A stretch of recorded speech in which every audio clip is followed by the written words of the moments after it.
नमस्कार दोस्तों, स्वागत है मेरे नए यूट्यूब चैनल पे। आज का जो टॉपिक है वो माइग्रेशन के ऊपर है कि जब माइग्रेशन क्या होता है और माइग्रेशन को कैसे करते हैं। ठीक है, पहले आप समझिए कि माइग्रेशन होता क्या है। एग्जांपल के लिए ले लीजिए कि आपकी कंपनी के पास ईसीसी सर्वर है और इसी सर्वर को वो एस4 हाना में कन्वर्ट करना चाहती है। ठीक है, तो उस प्रोसेस को हम बोलेंगे माइग्रेशन। ठीक है, और एज़ पर द एस जो एस कंपनी है, उन्होंने एक ईयर निकाला है कि 2025 तक आपका ईसीसी प्रोसेस चलेगा, उसके बाद ईसीसी बंद हो जाएंगे। तो जिसके कारण जो माइग्रेशन की जो डिमांड है वो काफ़ी हद तक बढ़ने वाली है।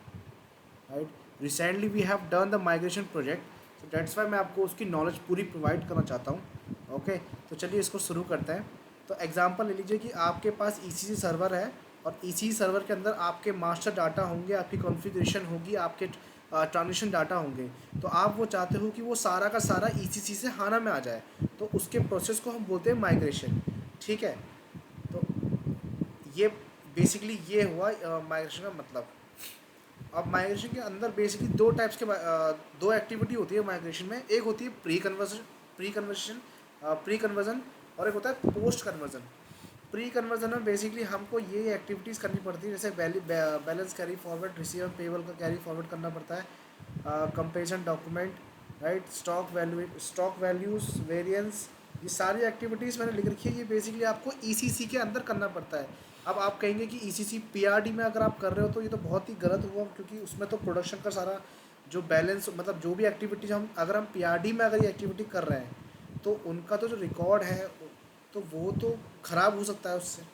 राइट, तो मैं इसका जवाब दे देता हूँ कि देखिए, अगर कोई कंपनी है जो ईसीसी या हाना में कन्वर्ट करना चाहती है, ओके, तो हम क्या करते हैं, उनका एक पीरियड ऑफ टाइम का डाटा अपने पास रख लेते हैं। ठीक है, उसके बाद क्या करते हैं हम, उस जो हमने उनसे एक पर्टिकुलर पीरियड ऑफ टाइम का जो हमने पीआरडी का जो डाटा लिया है उस पर हम एक्सपेरिमेंट करते हैं। एक्सपेरिमेंट लाइक हमने लगा लिया, एग्जाम्पल के लिए मैं यहाँ पे दे देता हूँ। एग्जाम्पल ले लीजिए कि मैंने 1/1/2022 से लेकर यहाँ तक का डाटा मैंने उठा लिया ईसीसी से। ठीक है, और मैंने क्या करा, उसको एक स्टेजिंग सर्वर पे रख दिया। ओके, तो अब मेरे पास ईसीसी का स्टेजिंग सर्वर है जिसके अंदर मेरे पास डाटा है इतने पीरियड का। देन मैं क्या करूँगा, अपनी एक्टिविटी स्टार्ट करूँगा। कौन सी एक्टिविटी? प्री कन्वर्जन जो हमारा चलता है। देन उसके बाद मैं ये सारे प्रोसेस करूँगा, balance carry forward, receivable payable, balance carry forward, comparison, okay, stock, M M F I, balance comparison, reconciliation programme, ये सब मैं रन करूँगा। और आफ्टर ये सब करने के बाद देखिए, ये स्टेप देखिए थोड़े से। Close asset fiscal year, check close asset fiscal year, activate business function. उसके बाद हमारा मेन पर्पज आता है run SI check. SI check मतलब सिंप्लीफिकेशन आइटम चेक। इस पे जाकर बेसिकली हमको कुछ कन्फिग्रेशन करनी पड़ती है। ओके, कन्फिग्रेशन करने के लिए मैं आपको डॉक्यूमेंट प्रोवाइड कर दूंगा। ओके, और उसके बाद फिर हमें काउंट करना पड़ता है मास्टर डाटा को। एग्जांपल ले लीजिए कि अगर आप ईसीसी से हाना में जा रहे हैं तो आप पहले चेक करोगे कि आपके ईसीसी में बेसिकली डाटा कितना है। एग्जांपल ले लीजिए मास्टर डाटा, मैं क्या करूँगा, ईसीसी का मैं स्क्रीनशॉट ले लूँगा या फिर मैं कहीं स्टोर कर लूँगा कि ईसीसी में जीएल मेरे 400 थे, तो क्या हाना में जब मैं हाना में कन्वर्ट करूँगा उसको, ईसीसी को और उसके डाटा को, उसके बैलेंस को, सबको करूँगा, तो क्या वो 400 के 400 बैलेंस, 400 के 400 जीएल आए या नहीं आए। तो हम क्या करते हैं, मास्टर डाटा की, ट्रांजिशन डाटा की और कन्फिग्रेशन की सारी इन्फॉर्मेशन बेसिकली अपने एक फ़ोल्डर बना के स्टोर कर लेते हैं या फिर उसका स्क्रीनशॉट लेके बैठ जाते हैं। ठीक है, और ये एसआई चेक बेसिकली हमें रन करना पड़ता है ऐसे 38 में आके। अब एसआई चेक के अंदर क्या है वो मैं आपको सेपरेट वीडियो में बताऊँगा। ठीक है, अभी आप इसको एग्जाम्पल ले लीजिए। ठीक है, तो बेसिकली सबसे पहले फाइनेंस वाले ही इस पे काम करते हैं, उसके बाद ही सारे मॉड्यूल वाले काम कर पाते हैं, क्योंकि पहले हमको ये सारी प्री एक्टिविटी करनी पड़ती है। ठीक है, प्री एक्टिविटी करने के बाद बेसिकली फिर हमारा काम होता है ये सबसे इम्पोर्टेंट हमारा रन एसआई चेक। ठीक है, आफ्टर दैट हमें काउंट करना पड़ता है। जब ये हमारा काम हो जाता है कि हमने सब कुछ कर लिया, बैलेंस कैरी फॉरवर्ड भी कर लिया, रिसीवर पेबल का बैलेंस बैलेंस वो भी कैरी फॉरवर्ड हो गया है, स्टॉक वैल्यूज़ वेरिएंस सब चेक कर लिया है, ठीक है, कंपेरिजन भी ठीक है, हमारा रिकन्सिलेशन प्रोग्राम भी देख लिया हमने, सब कुछ ठीक है, ठीक है। उसके बाद हमारा प्री एक्टिविटी ख़त्म हो जाती है। उसके बाद हम पर कुछ काम करते हैं जिसकी वजह से वो नया एक नया सर्वर बनाते हैं, दैट इज़ कॉल्ड S/4HANA, ठीक है। उसमें उसमें हम करते हैं अपना post conversion. Post conversion basically क्या होता है कि अब क्या कर रहे हैं हम, ईसीसी का डाटा हाना में आ रहा है। तो बेसिकली आप जानते होंगे कि ईसीसी के अंदर टेक्निकल क्लियरिंग अकाउंट नहीं था एसिड्स के अंदर, पर हाना में है। ईसीसी के अंदर बेसिकली हम 2 ही करेंसी में डील कर सकते हैं, बट हाना के अंदर 10 करेंसी में डील कर सकते हैं, राइट। तो इट मीन्स आप ये कह सकते हो कि इन्हेंसमेंट काफ़ी है हाना के अंदर। तो उसमें क्या होगा कि हमको कुछ कुछ एक्टिविटीज़ को कुछ कुछ फंक्शनल को एक्टिवेट करना पड़ेगा, ठीक है। कुछ कुछ चीज़ें हमें एडवांस बनानी पड़ेगी हमें। एडवांस का मतलब बेसिकली ये हुआ, एग्जांपल ले लीजिए कि आपने क्या करा, 400 जेल बनाए, उसमें से आपने 100 जेल को डिलीट कर दिया या आपने ब्लॉक कर दिया, तो आपको वो अनब्लॉक करने पड़ेंगे हाना के अंदर। और अगर आपने वो डिलीट कर दिए हैं जीएल, तो वो आपको फिर बनाने पड़ेंगे। एक और एग्जांपल देता हूँ। क्या हुआ कि ईसीसी के अंदर बेसिकली हम क्या करते थे, पहले हम जीएल बनाया, उसके बाद हम कंट्रोलिंग में आके हमने उसी के रिगार्डिंग कॉस्ट एलिमेंट बना दिया। बट आफ्टर डैट हमने ये देखा कि कॉस्ट एलिमेंट की हमें कोई ज़रूरत नहीं है, तो हमने क्या करा, वो कॉस्ट एलिमेंट डिलीट कर दिया। अब हाना के अंदर क्या होगा कि हमको आपको पता होगा कि कॉस्ट एलिमेंट्स जितने भी हम बनाना चाहें, सेकेंडरी हो, प्राइम मतलब सेकेंडरी मीन्स प्राइमरी सेकेंडरी जो भी हो, अब वो हमको एफएस लेवल पे ही, सॉरी जीएल लेवल पे ही बनाना पड़ता है, राइट। तो हमें क्या करना पड़ेगा, जो जितने भी डिलीट हो रखे हैं कॉस्ट एलिमेंट्स बेसिकली वो हमको बनाने पड़ जाएंगे पहले, देन उसके बाद ही हमारा ईसीसी है वो हाना में कन्वर्ट हो पाएगा, ठीक है। नाउ ये बेसिकली कुछ एक्टिविटीज़ है, मैंने इनके नाम दे दिए हैं, ठीक है। अगर आपको इसका डॉक्यूमेंट चाहिए, आपको इसका अगर प्रॉपर डॉक्यूमेंट चाहिए, तो आप प्लीज़ मुझे कांटेक्ट कर सकते हो या फिर आप मुझे टेक्स्ट कर सकते हो, देन मैं आपको प्रोवाइड कर दूंगा, ठीक है। सो बेसिकली हमारे ये कुछ एक्टिविटीज़ है जो हमें करनी ही करनी है। आपको ये पता होगा कि मटेरियल लेजर में पहले डिफरेंट डिफरेंट करेंसी में हम डीलिंग कर पाते थे, कर पाते हैं, मतलब वैल्यूएशन पर्सपेक्टिव से, ठीक है। तो कुछ एक्टिविटीज़ है जो हमें करनी पड़ती है, कुछ टी कोड है जो चेंज हुए हैं, कुछ फंक्शनैलिटी जो इन्हांस हुई है, वो बेसिकली हमें S/4HANA के अंदर करनी ही करनी है। ये मैंने सब कुछ यहाँ मेंशन कर रखा है, ओके, कि सारी चीज़ें बेसिकली हमें करनी पड़ेगी S/4HANA के अंदर। उसके बाद ही आपका जो डाटा होगा, जो भी आपका मास्टर डाटा होगा, जो आपकी कन्फिगरेशन होगी, वो सब इसमें आ जाएगी। इस पे आने के बाद ये देखिए, सब दे लीजिए, स्क्रीनशॉट ले लीजिए, तो पोज करके आप स्क्रीनशॉट ले सकते हो, ठीक है। ये करने के बाद, एक मिनट,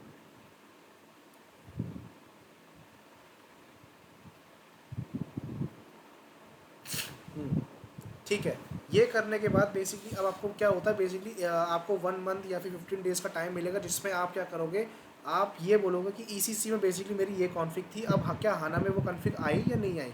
तो आप क्या करोगे, पूरी कॉन्फ़िगरेशन को चेक करोगे S/4HANA के अंदर, ठीक है। कुछ भी हो, एफ आई लेवल पे एफ आई कंसल्टेंट पूरा चेक करेंगे, सीओ लेवल पे सीओ जो कंसल्टेंट होगा पूरा चेक करेंगे। अगर मैं आपको बात करूँ ऑटोमेटिक पेमेंट और ऑटोमेटिक कॉन्फ़िगरेशन की, वो भी आप चेक करोगे, OBYC जो कॉन्फ़िगरेशन होती है वो भी चेक करोगे, ठीक है। सो ये चीज़ें चेक करने के बाद अगर आप बोलते हो यस मेरा सर सारा डाटा है वो बेसिकली आ गया है, देन उसके बाद आप क्या चेक करोगे कि जितनी भी मेरी मास्टर डाटा था, जितना मेरा ट्रांजेक्शन डाटा था, क्या वो एक्यूरेट यहाँ पहुँचा नहीं पहुँचा। अगर मैंने देखा ईसीसी के अंदर मेरा जो B S I S basically हमारे ओपन आइटम किसके, जीएल के, ठीक है, वो खड़े थे 10 लाख। तो क्या S/4HANA के अंदर भी 10 लाख दिख रहे नहीं दिख रहे, वो चीज़ हमें चेक करनी है। ऐसे ही हमारे एपी के, ऐसे ही हमारे AR के, ऐसे ही हमारे रिपोर्टिंग में किसी पर्पज़ से वो सब हमें चेक करना पड़ेगा, ठीक है। फिर उसके बाद फिर हमें चेक करना पड़ेगा हमारे कुछ कस्टमाइजेशन, अगर हमने कुछ कस्टम टी कोड बना रखे हैं, कस्टम टी कोड क्या यहाँ पर रन हो रहे नहीं हो रहे, बेसिकली हमें देखना पड़ेगा। बट उससे पहले, ठीक है, अब हमने देख ली हमारी सारी कन्फिग्रेशन सही है, हमारा मास्टर डाटा सब कुछ सही है। मास्टर डाटा हमारा परफेक्ट होने के कारण हमारा जो ट्रांसफर डाटा है वो भी बिल्कुल परफेक्ट आया है, कॉन्फ़िग भी सही है। अब क्या होगा, जो क्लाइंट होगा, जो आपका बिजनेस होगा, जो आपका क्लाइंट है, वो आपको ईसीसी में बताएगा कि भैया हमारे बिजनेस के अंदर ये टी कोड रन होते हैं फॉर इस पर्पज़ के लिए, कुछ कस्टम टी कोड है वो रिपोर्टिंग पर्पज़ के लिए, वो सारे टी कोड्स आपको बताएगा। के टी का मतलब था नॉलेज ट्रांसफ़र, अपने बिजनेस की पूरी इन्फॉर्मेशन वो आपको प्रोवाइड करेगा एज पर द मॉड्यूल, ठीक है। जितने टी कोड है उसकी आपको वो लिस्ट दे देगा, जितने टी कोड वो रन करता है डेली यूजेस पे वो सब बता देगा आपको। ठीक है, मतलब एक इंसान नहीं बताएगा, हर इंसान बता सकता है या फिर ग्रुप में बैठ के बता सकता है। अब वो बताने के बाद पर वो ईसीसी में बताएगा, ईसीसी में बताएगा। ईसीसी में बताने के बाद आप क्या करेंगे, उस चीज़ को, उसी टी कोड को, उसी बिजनेस प्रोसेस को आप उस टी कोड को, उस बिजनेस प्रोसेस को यूज़ करोगे एस फोर हाना के अंदर, कि क्या वही टी कोड, वही तरीका एस फोर हाना में यूज़ हो रहा है नहीं हो रहा है। ठीक है, इसके बाद जैसे ही आपको इसका अप्रूवल मिलता है कि यस जो ईसीसी में था वो हाना में चल रहा है अभी भी, दैट सब कुछ ओके है। अगर कभी कभार ऐसा भी होता है, मेरे साथ भी ऐसा हुआ है कि कुछ मेरे टी कोड्स थे जो ईसीसी में रन हो रहे थे वो, बट एक्स फोर हाना में नहीं हुए।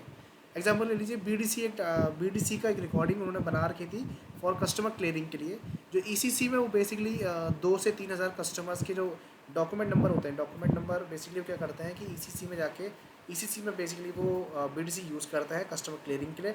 1000 डॉक्यूमेंट लेते हैं कस्टमर्स के लिए और उनको क्लियरिंग करते हैं एक बार में। ठीक है, वैसे ही हमने वो एक बार चेक किया तो हमारे एस फोर हाना में ऐसा नहीं होता, जिसकी वजह से हमने बीडीसी नया बनाया फॉर एस फोर हाना। ठीक है, अब जब हम बोलते हैं कि यस हमारी तरफ से भी सब कुछ ओके है, तो क्या होता है कि जो यूज़र होते हैं, जो मतलब यूज़र है, जो क्लाइंट है, जो बिज़नेस है, वो क्या करेगा, एस फोर हाना के अंदर फिर वो बिज़नेस को रन करके देखेगा। टेस्टिंग कर रहा है, मतलब यूएटी कर रहा है वो बेसिकली अपनी। वो बताएगा कि यस हमारे सारे टी कोड रन हो रहे, नहीं हो रहे, अगर नहीं हो रहे तो क्यों नहीं हो रहे, क्या एरर है, वो उसकी एक फ़ाइल बन जाती है, वो हमें शेयर करता है, फिर हम उसको सॉल्व करते हैं। ठीक है, क्योंकि बेसिकली बिजनेस को कोई इशू नहीं होना चाहिए। क्यों नहीं होना चाहिए, क्योंकि वो जैसे ईसीसी में करा था वैसे ही उसको हाना के अंदर ही करना है। बस क्या है कि जो हमारा सर, जस्ट बस क्या है कि जो पहले ईसीसी था आज वो एस पर हाना हो गया है। ठीक है, उसी टाइम जैसे वो काम चल रहा होगा तो एग्जांपल लेते हैं कि ईसीसी का बेसिकली उनका सर्वर था, उन्हें हमने एस फोर हाना में करा। ठीक है, अब क्या है वो एक एस फोर हाना का हम क्या करेंगे, डुप्लीकेट बना देंगे 700 एग्जांपल के लिए। उसमें हम बेसिकली क्या करेंगे, देखिए कन्फिग्रेशन पहुंच जाती है। मैं आपको बता देता हूँ कि जब भी आप ईसीसी से हाना में कन्वर्ट करोगे या हाना से हाना में कन्वर्ट करोगे, माइग्रेट करो, कुछ भी करोगे, तो बाय डिफ़ॉल्ट जनरल लेजर जो हमारे होते हैं वो ऑटोमेटिकली पहुंच जाते हैं। इट मीन्स अगर फाइनेंस लेवल पे बोलूँ, FS00 में जितने भी जीएल होंगे वो ऑटोमेटिकली वहाँ बन जाएंगे। ओके, एस फोर हाना में जो भी जीएल होंगे, एस फोर हाना में जो भी जीएल बने होंगे या ईसी में जो भी जीएल बने होंगे वो बाय डिफ़ॉल्ट आपके टारगेट सिस्टम पे पहुंच जाएंगे। अगर मैं बोलूँ कि ये ईसीसी है, ये हमारा सोर्स सिस्टम है, ये हमारा टारगेट सिस्टम है, तो इसमें जितने भी जीएल होंगे वो बाय डिफ़ॉल्ट यहाँ बन जाएंगे। ठीक है, बेसिकली जीएल जो हमारे मास्टर डाटा होते हैं, बट माइग्रेशन के पर्सपेक्टिव से उसे कस्टमाइज़ करके कन्फिगरेशन माना गया है। ठीक है, तो अब हमारे जीएल तो पहुंच गए, बट हमारी कुछ चीज़ें रहती है like profit centre, cost centre. ठीक है, और आपका एसिड्स भी नहीं जाते हमारे बिल्कुल भी। ठीक है, एसिड्स हो गए आपके, और आपके जीएल के open balance, close balance load, GL balance load, AP के बैलेंस, एआर के बैलेंस। ठीक है, ये सब हमको माइग्रेट करना पड़ता है। ठीक है, माइग्रेट करने के लिए बेसिकली हम यूज़ करते हैं migration cockpit. Migration cockpit basically क्या है मैं आपको बताता हूँ। पहले आप करते थे LSW, उसके बाद आपने यूज़ किया LTMC, पर LTMC भी 2020 तक यूज़ होगा। अब आपका नया टूल आया है माइग्रेशन कॉकपिट, जो 2022 का लेटेस्ट मॉडल है, latest tool it means for migration perspective के लिए। इसमें 2 तरीके हैं, या तो आप ईसीसी से हाना में कन्वर्ट कीजिए, ट्रांसफ़र कीजिए data, transaction what ever configuration जो भी है, मतलब कन्फिगरेशन नहीं होती है, मास्टर डाटा और ट्रांजेक्शन रहती है। या फिर आप स्टेजिंग को यूज़ करिए। स्टेजिंग मतलब वही एक्स, जैसे LSW में था कि एक्सेल फाइल में डाउनलोड करी, उसमें डाटा फिल आउट करा, वही फिर वो अपलोड कर दिया। तो बेसिकली अभी जो स्टैंडर्ड है वो बेसिकली माइग्रेशन कॉकपिट चल रहा है। ठीक है, और हम पहला मेथड को ही यूज़ करते हैं कि ईसीसी से हम हाना में डाटा डालेंगे। क्या क्या डालेंगे, business transaction data, master data, बस। ठीक है, कन्फिगरेशन नहीं आती है। जीएसटी और टीडीआर आपका कन्फिगरेशन का पार्ट है, this is not a part of the master data, kindly confirm. ठीक है, कभी भी नहीं है वो मास्टर डाटा, आपका कन्फिगरेशन है वो। ओके, सो बेसिकली ईसीसी से हाना में कन्वर्ट करने के लिए हम माइग्रेशन कॉकपिट टूल का यूज़ करते हैं, जो कि आप भी करोगे अगर आप मेरी वीडियो को देख रहे हो, क्योंकि आप भी माइग्रेशन प्रोस्पेक्टिव से ही ये वीडियो देख रहे हो। ठीक है, इसमें क्या है, क्या होता है, एग्जांपल ले लीजिए कि मैं अगर प्रॉफिट सेंटर को अगर मैं माइग्रेट कर रहा हूँ ECC टू S4 हाना के अंदर, तो क्या होगा, इसमें कुछ एक्टिविटीज़ होती है जो हमें करनी ही करनी होती है। इसका मतलब ये हुआ कि अगर आपको प्रॉफिट सेंटर को माइग्रेट करना है तो कुछ एक्टिविटीज़ है, कुछ मतलब प्री एक्टिविटीज़ है, वो आपकी कॉन्फ़िगरेशन होनी ही चाहिए। एग्जांपल अगर मैं बोलूँ प्रॉफिट सेंटर माइग्रेट करने के लिए मेरे पास प्रॉफिट सेंटर का हायरार्की होनी चाहिए। आपकी प्रॉफिट सेंटर की हायरार्की आपके कॉस्ट, आपके प्रॉफिट सेंटर ग्रुप से असाइन होनी चाहिए, और आपका जो हायरार्की है वो बेसिकली डिफाइन होनी चाहिए आपके कंट्रोलिंग के अंदर, ठीक है, कंट्रोलिंग एरिया जो भी होता है। तो अगर वो चीज़ें अगर आपकी हो रखी है, अगर वो चीज़ें आपकी हो रखी है, तो आप ये बोल सकते हो कि अब आपका प्रॉफिट सेंटर माइग्रेट हो जाएगा। ठीक है। सो अभी के लिए बेसिकली मैं इतना ही, क्योंकि नेक्स्ट वीडियो के अंदर मैं आपको बताऊंगा कि माइग्रेशन कॉपी जो टूल है उसमें क्या क्या चीज़ें है जो माइग्रेट होती है, और क्या क्या चीज़ें हमें प्री डिफाइन करनी पड़ती है। जैसे मैंने आपको बताया कि प्रॉफिट सेंटर को अगर मुझे माइग्रेट करना है तो कंट्रोलिंग एरिया से मेरा प्रॉफिट सेंटर हायरार्की असाइन होना चाहिए, प्रॉफिट सेंटर हायरार्की से मेरा प्रॉफिट सेंटर ग्रुप असाइन होना चाहिए। अगर ये होगा तभी मेरा प्रॉफिट सेंटर माइग्रेट होगा, किससे, ECC से टू S/4HANA।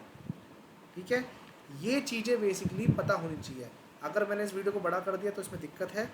क्यों दिक्कत है? सुनने वाले के लिए दिक्कत है, क्योंकि सुनने वाला ज़्यादा सुन नहीं पाएगा इस चीज़ को, क्योंकि वो लेंथी पड़ जाएगा।